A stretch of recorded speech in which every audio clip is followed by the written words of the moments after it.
Welcome to our channel. Today we how to install a JuiceBox charger with app firmware updates, beginner guide step by step clearly.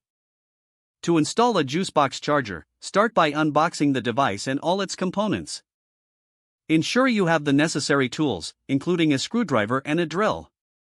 Select a suitable location for the charger, ideally near your electric vehicle's parking space. Check if the site has access to a dedicated 240-volt circuit. Use a stud finder to confirm that the wall can support the charger's weight.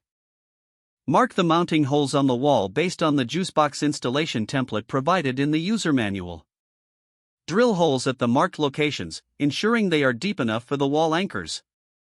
Attach the wall mounting bracket using the screws provided. Carefully hang the JuiceBox charger on the bracket, making sure it is secure. Next, connect the charger to the electrical supply with appropriate wiring. If you're not experienced with electrical work, consider hiring a licensed electrician. Once the charger is connected, turn on the power supply. Now, download the JuiceNet app from your app store. Open the app and create an account or log in if you already have one. Follow the prompts in the app to connect your charger to your home Wi-Fi network. Ensure your phone is connected to the same Wi-Fi network for seamless communication. Once connected, the app will automatically check for any firmware updates. If an update is available, follow the on-screen instructions to install it.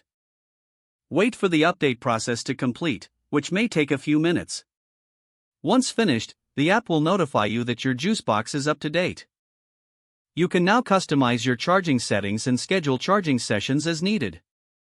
With everything set up, you're ready to start charging your electric vehicle with the JuiceBox charger. If the page does not load, refresh the browser or try again in a private or incognito window. Make sure you are using the correct email address, then retype it carefully to avoid small typos. If your password is not accepted, use the reset option and create a new strong password you can remember. Check your spam folder for verification or security emails, then complete any requested confirmation steps. Enable two-factor authentication if available to improve account security and reduce unauthorized access risk. After signing in, review your profile details so your contact information and settings are accurate and current.